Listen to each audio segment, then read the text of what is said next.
Olá, seja bem-vinda, seja bem-vindo ao Conexão.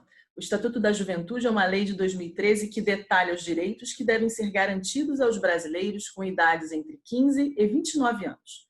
Para celebrar o Dia da Juventude, que é em 12 de agosto, o Conexão está realizando uma série de entrevistas sobre cada um dos principais eixos do Estatuto.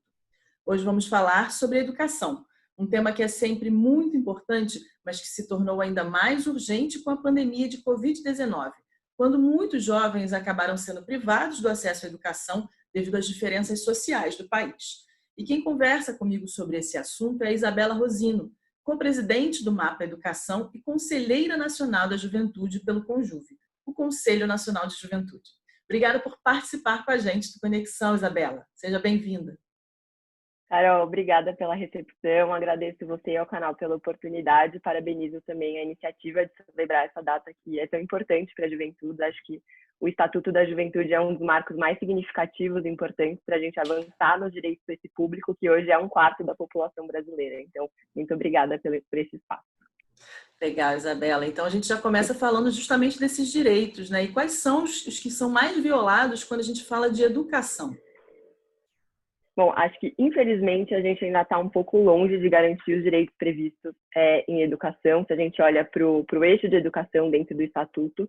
E a primeira coisa que me vem à cabeça que está lá no Estatuto é o direito a uma educação de qualidade, sendo obrigatória e gratuita a educação básica. Então, a gente já falha logo no começo, né? E falando um pouquinho de acesso, acho que sim, o Brasil avançou muito em universalizar a educação básica, principalmente se a gente olha para o ensino fundamental 1 e o ensino fundamental 2. Mas se a gente pensa só no ensino médio, a gente vê que a gente ainda deixa muitos jovens para trás.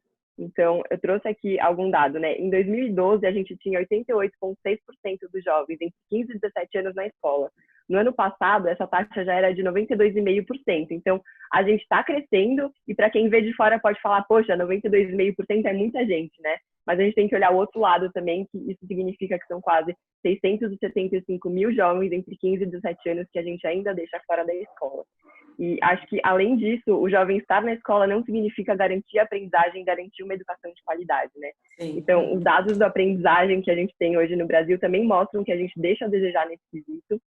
E aí, os dados do terceiro ano do ensino médio, né, pelo SAEB, em 2017, mostraram que dos alunos do terceiro ano do ensino médio, só 29,1% tinham aprendizagem adequada em língua portuguesa e só 9,1% tinham aprendizagem adequada em matemática. Então, acho que esses dados já respondem que, assim, a gente já viola o direito de uma educação de qualidade e universal para todos. Nem todos os nossos jovens estão na escola e os que estão na escola também não aprendem. E aí, quando a gente fala, por exemplo, das desigualdades sociais e raciais, elas aparecem de que forma na educação, quando a gente pensa em juventude? Cara, eu acho que essa é uma questão muito delicada. A gente hoje tem um sistema educacional que acaba reforçando as desigualdades sociais no nosso país. Então, a escola, que deveria ser a principal ferramenta de transformação e de superação das diversidades que a gente tem, acaba agravando esse processo. E a última etapa, né, do ensino básico, que é o ensino médio, que já é a mais desafiadora desde sempre, é a que também apresenta os maiores desafios, que a gente começa a fazer um recorte por raça e por classe, né?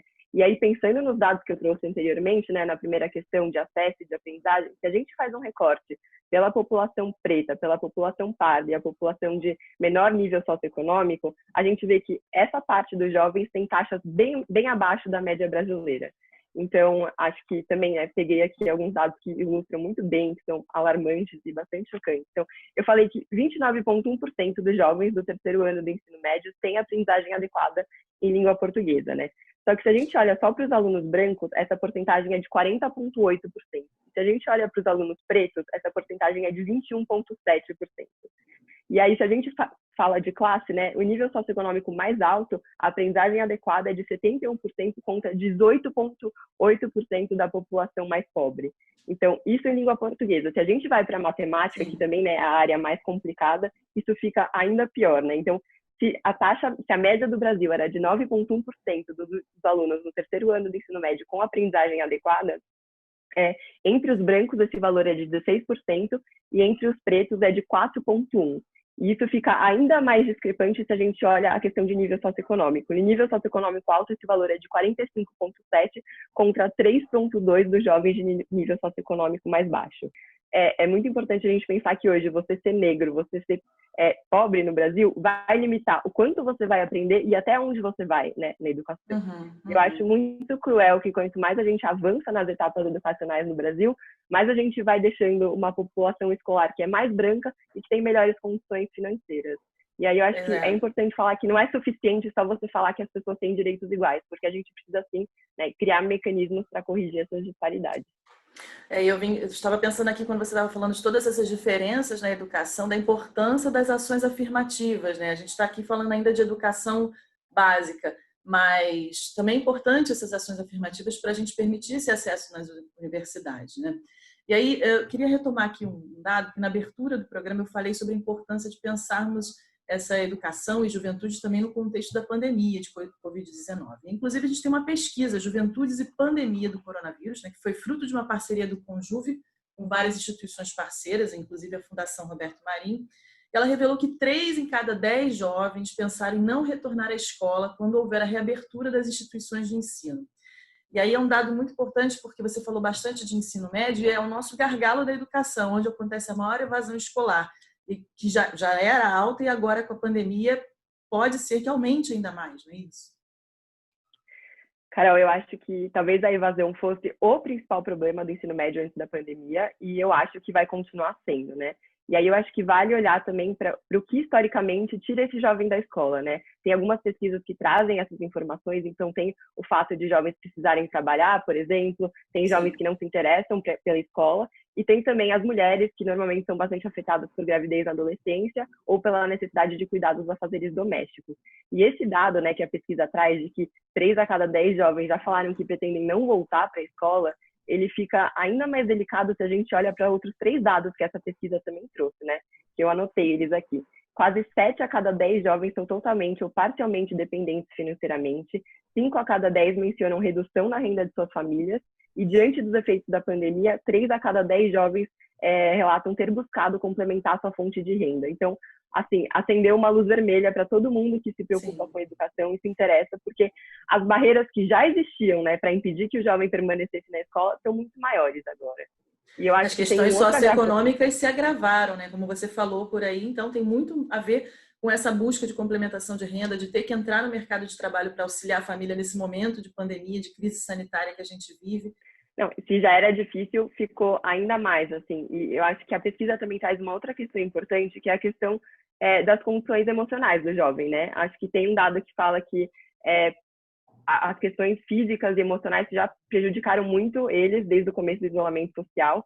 Então, eu acho que isso também pode acarretar em outras barreiras para o retorno e para a permanência na escola. Então, eu acho que isso mostra que nessa retomada vai ser mais do que nunca importante a gente pensar em políticas transversais que sejam de educação, de renda, de emprego, de saúde, porque esse jovem está voltando para a escola, né, o que for voltar, de um jeito que a gente não sabe qual é.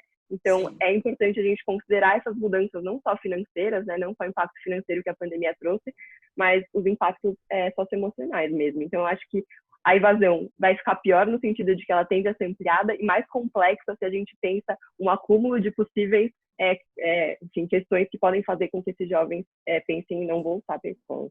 Você falou um ponto interessante a respeito dos motivos que levam o jovem a evadir, a sair da escola, principalmente no ensino médio. E um deles foi a questão do interesse mesmo da escola, em relação à escola. E aí eu queria falar com você a respeito dessa atratividade, né? Está faltando mais a linguagem do jovem, entender as questões desse jovem, principalmente esses jovens que têm problemas familiares, problemas econômicos. A escola precisa se aproximar mais deles, ser mais atrativa? Carol, precisa muito. E aí eu acho que aqui é legal trazer a perspectiva do jovem, né? O Mapa Educação fez em 2016 um manifesto que a gente chamou de Manifesto Voz do Jovem, que ouviu mais de 12 mil jovens em todo o Brasil. E aí tem 3 resultados dessa pesquisa para mim que comprovam isso. Assim. Os jovens, eles percebem o conteúdo que eles recebem é desconectado da sua realidade. Eles acham que a forma como eles são ensinados não é uma forma atualizada. E eles também demandam espaço de participação dentro das escolas, né?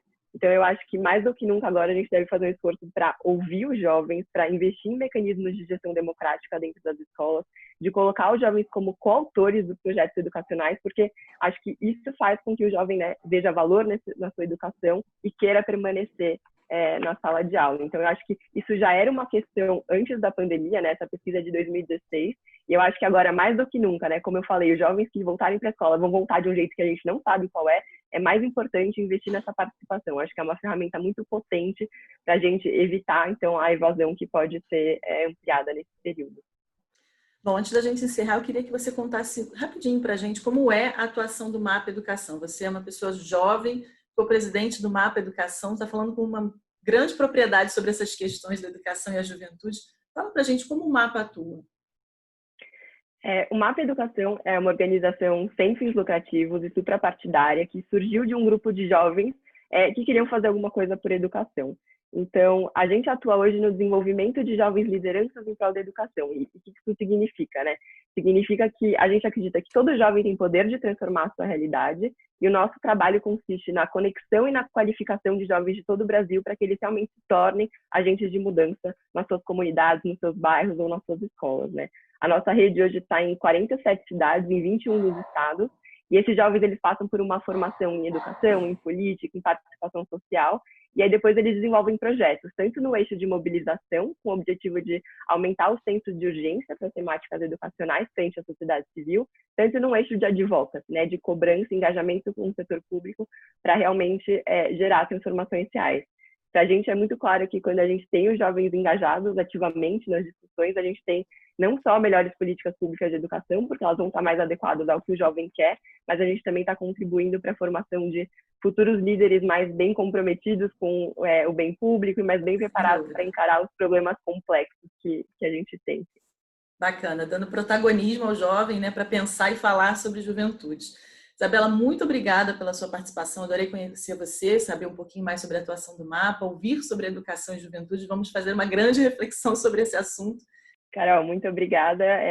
Conte com a gente para avançar nessa causa. E a você de casa, obrigada pela companhia também. Se você quiser ver e rever esse e outros conteúdos do Futuro, é só acessar nossa plataforma futuraplay.org. Beijo para todos e até a próxima.